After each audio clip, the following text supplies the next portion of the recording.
अस्सलामुअलैकुम viewers and welcome. Bitcoin के monthly graph में देखते हैं हम तो ये रेजिस्टेंस एरिया कॉन्टीन्यूसली बताया जा रहा था। 69,000 70,000 का एरिया जो था, ये उस एरिया में प्राइस फिर थोड़ी सी ऊपर भी चली गई जो कि 73,843। ये मोमेंटम के तहत प्राइस ऊपर चली जाती है, अदरवाइज़ ये वही एरिया समझा जाएगा। वीकली बेस पे देखें तो 8 वीक्स हो गए हैं प्राइस इसी ट्रेडिंग रेंज के अंदर घूम रही है। ये 2021 वाला जो टॉप था उसी रेंज के अंदर प्राइस अब हॉवर कर रही है। और डेली बेस पे ये बताया गया था कि ये प्राइस इस ट्रेडिंग रेंज के अंदर है। फ़िलहाल उस तरह की वोलेटिलिटी नहीं है जो कि इसकी 40,000 से लेके 70,000 तक के एरिया में जो वोलेटिलिटी रही। फ़िलहाल उस तरह की वोलेटिलिटी जो है वो एक्सपेक्ट नहीं की जा सकती पहले भी, और अभी नियर फ्यूचर में भी। आगे चल के हो जाएगी लेकिन फ़िलहाल ऐसा नहीं है। फ़िलहाल वोलेटिलिटी इंडेक्स को हम देखते हैं तो वो स्लोनेस ही शो कर रहा है। अब ये ट्रेडिंग रेंज है जिसके अंदर ये जो सप्लाई एरिया और डिमांड एरिया मैंने ड्रा किया है, इस सप्लाई और डिमांड के अंदर फ़िलहाल प्राइस जो है वो रोटेट कर रही है। और जब भी डिमांड में आती है तो बाय, जब भी सप्लाई में आती है तो सेल। अच्छा, अब ये देखें कि वार की सिचुएशन भी चल रही थी लेकिन उस टाइम पे भी प्राइस ने टेक्निकल्स को ही फॉलो किया। अब ये सपोर्ट चूँकि पहले से ड्रा हुई हुई थी, ये जो सपोर्ट है 59,000 की,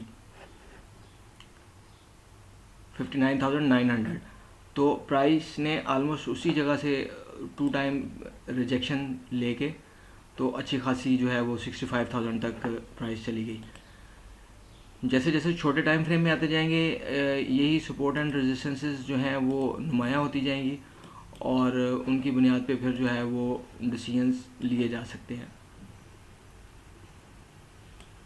59,000 की 59,900 की सपोर्ट 15 मिनट में भी देख लेंगे तो यहाँ पे ये डबल बॉटम की सी सूरत हाल है।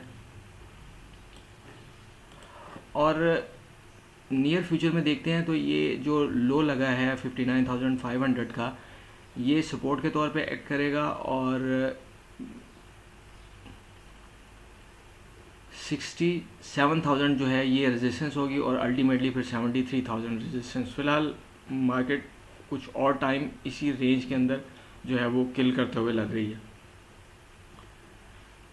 इथेरियम के मंथली ग्राफ को देखते हैं तो ये अपने हिस्टोरिकल हाइज तक तो नहीं जा सका जैसे कि बिटकॉइन चला गया, लेकिन चूँकि ये एक वो जो मेजर लीडर होता है उसको ही ये फॉलो कर रहे होते हैं। बाकी दूसरे कॉइन्स को भी देखेंगे तो ये उन्हीं को, बाकी भी बिटकॉइन को ही फॉलो कर रहे हैं।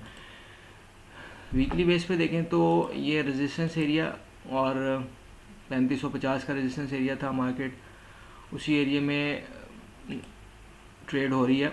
अच्छा, ये डेली बेस पे ये डाउन हुआ था, ये डाउन ब्रेक हो गया था और उसके बाद से ये जो सप्लाई और डिमांड एरिया और ये चैनल सा एक बना था, इसका ब्रेकडाउन हो गया। ब्रेकडाउन के बाद अगरचे उसका टारगेट तो अचीव नहीं हुआ, लेकिन ये है कि अब नीचे फिर 200 EM में आ जाती है और यहाँ पे जो है वो आलमोस्ट उसका टारगेट भी अचीव हो जाएगा। और ये फ़िलहाल जो है वो 2700 के करीब बन रहा है।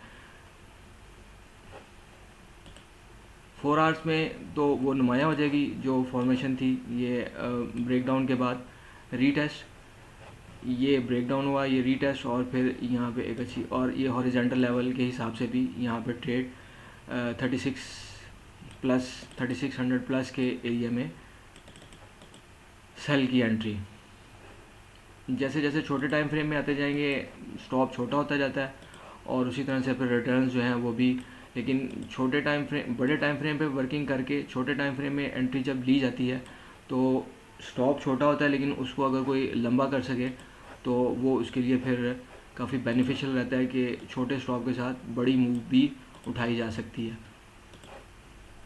ये डिफरेंट सिनेरियोज हैं फॉर्मेशंस के जो मैं ड्रा कर रहा हूँ। 5 मिनट्स में भी यही है कि ये ब्रेक ट्रेडिंग रेंज थी जिसको ब्रेक किया, और 1 मिनट के ग्राफ में तो बहुत शानदार ट्रेड की जा सकती है अगर कोई उस तरीके से उसे उसके ऊपर अमल दरामद कर रहा हो तो।